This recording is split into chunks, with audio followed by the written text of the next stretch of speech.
What's up guys? I just wanna share my little story here. Old stock ECU from ingay ng jeep.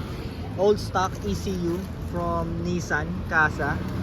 Legit 2000 model na ECU. So ito siya.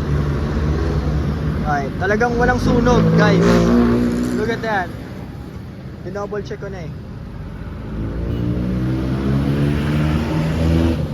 Look at that. Pati mga diodes and all. Talagang may marking pa ng Casa. Diyos ko.